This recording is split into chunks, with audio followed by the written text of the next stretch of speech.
Picture this. You're with a group of friends, all jazzed up to go to a rock festival. The only thing you have to do is stay on the road, and it'll lead you to paradise. But then, your car, or let's say, a mystery machine, overheats and robs your dreams of rock nirvana. Not only do you miss the show, but you end up getting entangled in a mystery involving a man with no head. This sounds like a pretty bad time, right?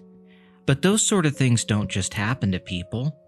That is, of course, unless you're the members of Mystery Inc., who were traveling into the American countryside to see such acts as Electric Lizard Revival, The Velvet Sundown, and of course, the blue psychedelic fusion band known only as Gravel Moon Sermon.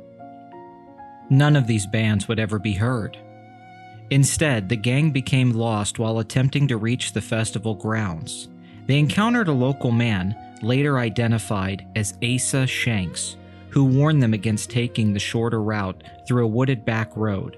He told them the road passed by an old mansion haunted by a headless specter.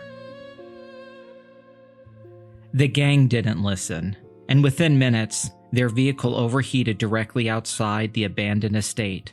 This kind of coincidence they had grown used to. While attempting to find water for the van, Shaggy and Scooby encountered what later would be described as a ghost emerging from the well. The specter appeared to rise vertically, without visible support. Scooby-Doo fled in visible distress. The remaining members entered the mansion in search of a water bucket. Inside, they experienced a series of phenomena. A candle floating through a hallway, doors that closed on their own, and a portrait whose subject repeatedly lost and regained its head. The portrait depicted Jefferson Stillwell, an ancestor of the property's current claimant.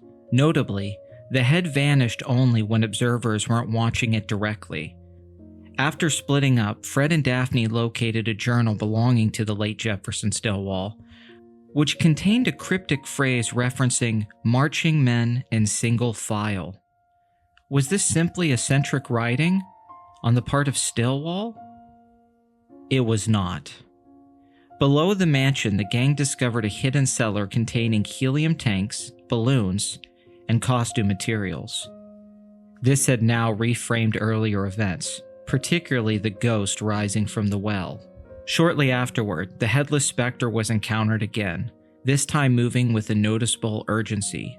Velma revisited the journal's reference to marching men and applied it to the mansion's decor. Looking at the painting of Stillwell, he was pointing out a window to a greenhouse.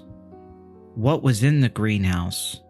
None other than the Stillwell family fortune, long rumored, but never collected.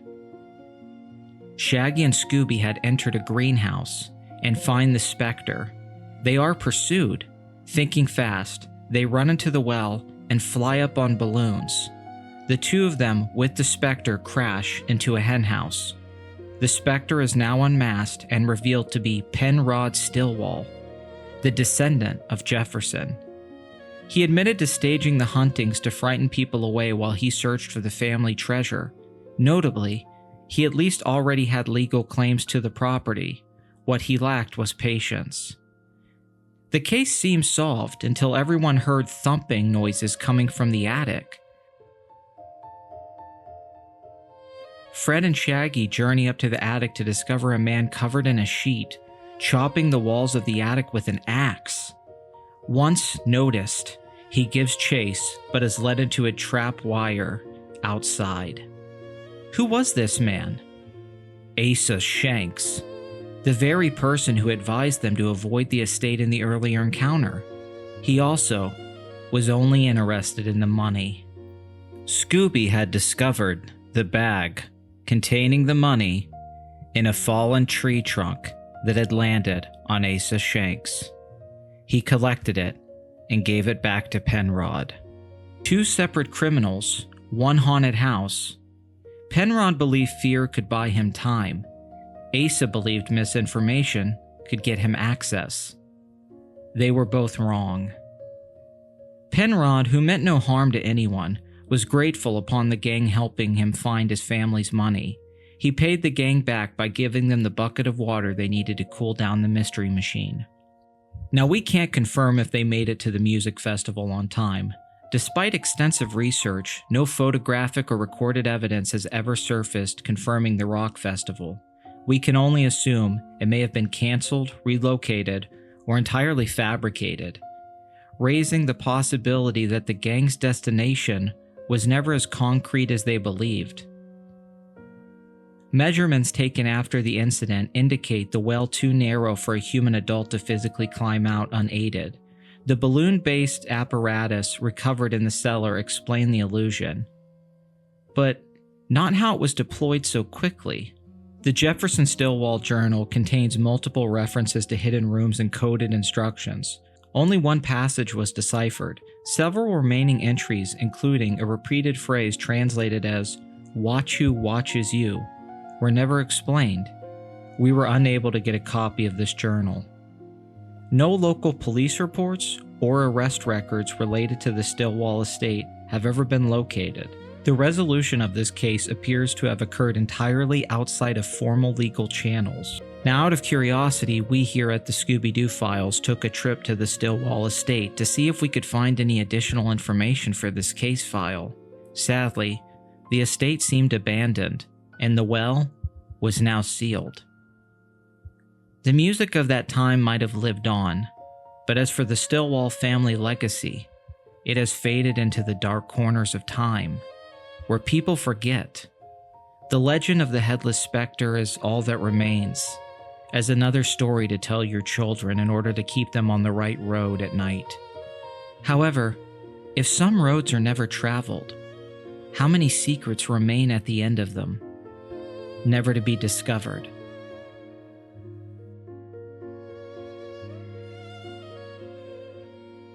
As Scrappy Squad, we won't leave you with nothing. We did find an old record of the band Velvet Sundown, which we will play for you now. And personally, we think it's pretty groovy. Until next time, thank you for watching the Scooby-Doo Files.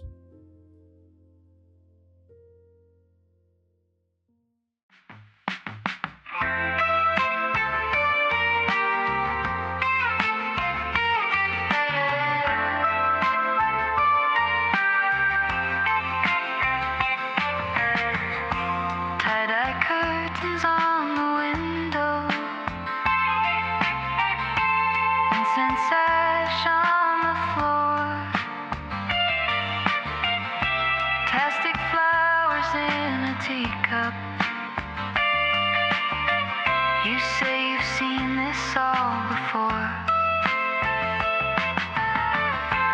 Some drunk records gently skipping, colored beads around your wrist.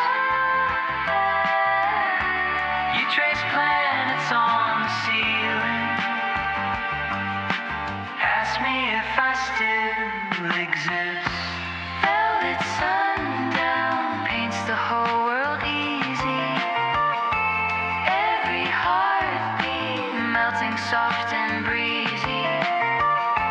Velvet sundown, nothing feels too heavy. We just breathe in love and lemon tea. We trade secrets in slow motion on a slowly spinning chair.